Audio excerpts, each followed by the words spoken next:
अस्सलाम वालेकुम व्यूअर्स। उम्मीद है कि आप सब खैरियत से होंगे। अल्हम्दुलिल्लाह, जैसा कि आपको मालूम है कि हमारे इस चैनल विज़डम विद सलमान फैज़ के ऊपर आसान कुरान कोर्स जो है वो जारी है और हमारी ज़ूम के ऊपर भी ऑनलाइन क्लास होती है।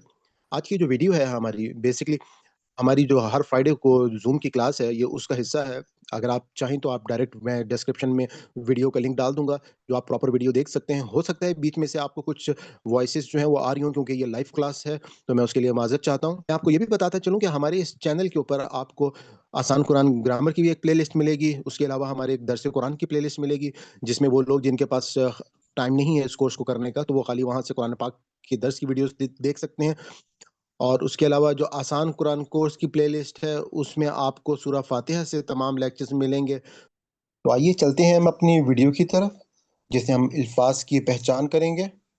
अल फुरकान कसौटी तुमने जुल्म किया बित्तेखाज़िकुम इस अच्छा, ये वजह से फुरकान को कसौटी कहा गया है। जी कसौटी का क्या मतलब होता है? जी बुराई और नेकी में फर्क परखना, जांचना मश्क, जांचना, जी, आपको जांचना अगर याद परखना। हो, जी, सराफा बाज़ार में अगर आप कभी गोल्ड लेने के लिए जाएँ, सोना लेने के लिए जाएँ, तो वहाँ पे एक पत्थर लोगों ने रखा होता है, उसका नाम कसौटी होता है, जिस पे वो सोने को जाँचते हैं, परखते हैं। सोने को कसौटी पे परखा जाता है कि ये वाक़ई सोना है या ये कोई और चीज़ है या ये सोना नहीं है। तो असल में अब कुरान के लिए बेसिकली ये वर्ड इस्तेमाल हुआ है अल फुरकान।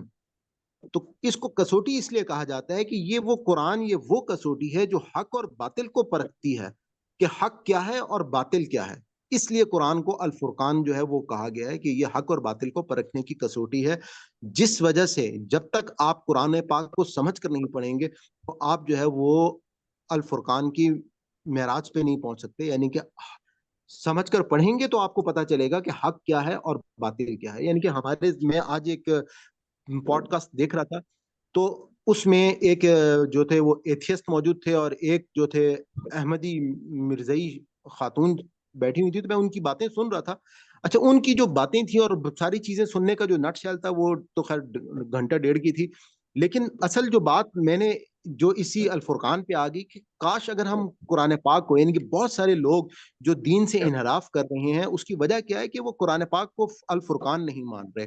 वो लोग जो है वो अपने किसी कोई शख्स जो है वो कुरान को अल फुरकान नहीं मान रहा है, और कोई क्या कर रहा है कि वो किसी भी अपने मकतब फिक्र के बड़े को फाइनल अथॉरिटी मान रहा है और वो अल्लाह ताला की जगह पर उसको वो जगह दे रहा है, जिसके बाद उनको आंखें बंद करके वो जब उनकी बातों पे यकीन कर रहे हैं, तो वो कह रहे हैं कि यही वो असल में जो वो दीन है वो यही दीन है। तो ये हम जब कुरान पाक को सॉरी, समझ कर पढ़ लें। जी प्लीज। हाँ मैंने भी बहुत से ये सुने हैं, लेकिन ये बहुत बड़ा अलमिया है कि जो अपने अपने वो बात हुई है कि जो कह लें उनके अपने अपने जो वली हैं या जो भी हैं बुजुर्ग बुजुर्ग बुजुर्ग हैं, वो उन्हीं को ही कुल मानते हैं, वो उससे बिल्कुल आगे कुरान पाक की तरफ नहीं आते, जबकि कुरान पाक हर चीज में फैसला करने वाला है। बेशक, बिल्कुल ऐसे ही है। हम अल्लाह ताला से दुआ करते हैं कि अगर इस हमारे पूरे सबक में कोई हमसे गलती होगी, कोई भूल चूक होगी हो, तो अल्लाह ताला हमारी इस खता को माफ़ फरमाए। रब्बना ला तुआखिज़ना इन नसीना औ अख़्ताना रब्बना तक़ब्बल मिन्ना इन्नका अंतस समीउल अलीम।